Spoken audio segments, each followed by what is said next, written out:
Enemy AC-130 above. Hey, what up Guardians, Fallout here, and boy do I have a treat for you. It's the new exotic fusion rifle that will surely cause arguments down in the comment section for weeks to come on what the proper pronunciation is. The Jotunn. This thing hits like a truck, and with the weapon finally beginning to drop for players everywhere, what better time than now to review the darn thing. Quick shout out to Soul Surfer for letting me hop onto his account and play around with the weapon. You know, in terms of exotic weapon reviews, I'm happy to report that this review is going to be very straightforward. Step 1, hold the trigger to charge the shot, and Step 2, blast your enemy in the friggin' face. If you can't already tell from the clips I'm showing you in the background, a direct hit with the Jotunn will result in a fiery one-hit kill on any non-shielded, non-supering Guardian. Well, you said a direct hit, so at least you have to aim the weapon, right? Nope. Well, sorta. The Jotunn has built-in tracking on every shot. As long as you're aiming relatively near your enemy, the tracking activates, and if your enemy isn't quick enough, well, kapow! Now, I know what you're thinking, wow, that thing seems really, really OP.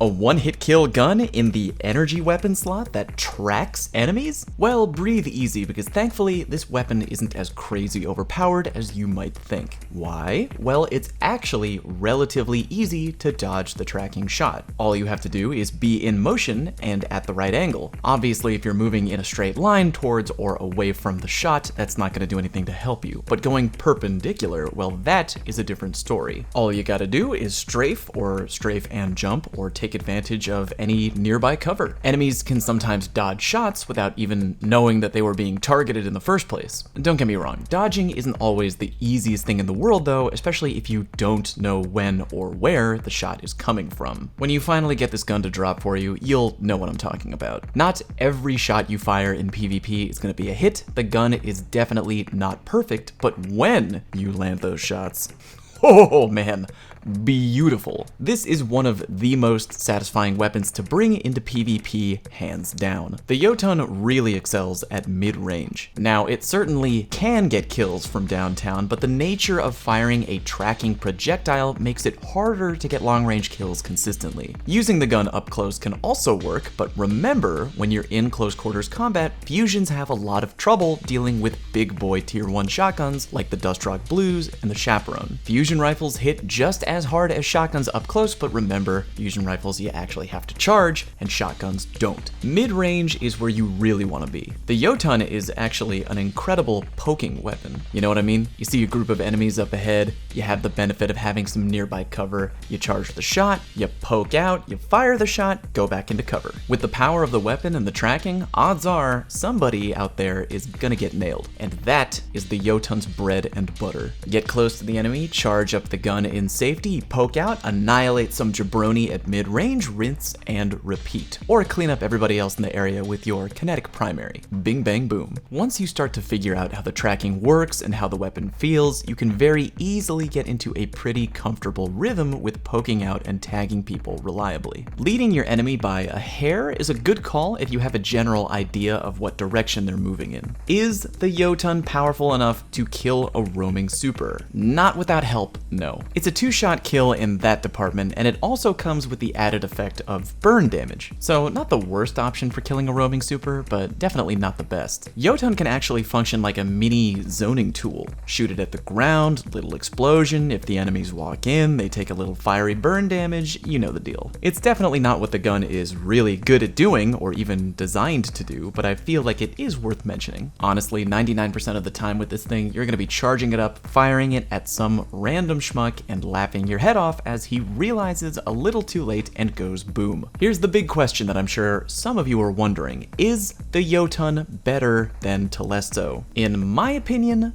No. Jotunn is powerful to be sure, but its projectile shot is far slower than Telesto and much easier to dodge. If you're fighting a Guardian who's even remotely accurate at mid-range with Telesto, you are not getting out of that, my friend. At the very least, you're taking a lot of partial damage. Telesto just fires and lands shots way too quickly. Jotunn landing shots is almost a question of if, but for the Telesto, it's more of a question of when. Does that make sense? I hope so. If you're looking for how to get this weapon, well, there's good news and there's bad news. The good news is no painfully complicated exotic quest. The bad news, though, it's all a matter of RNG. Yeah, I know. You have to go to Ada at the tower, grab a powerful, keyword powerful weapon frame, and complete it at a forge, the same way you would try and grind for Le Monarque. I think you have to also do it at the 4th forge, aka the Burguzia forge. Anyway, that is it for this very straightforward PvP weapon review. Hope you enjoyed. If you have any questions at all about the weapon, please feel free to hit me up below in the comment section, and I will do my damnedest to get you the answer that you are looking for.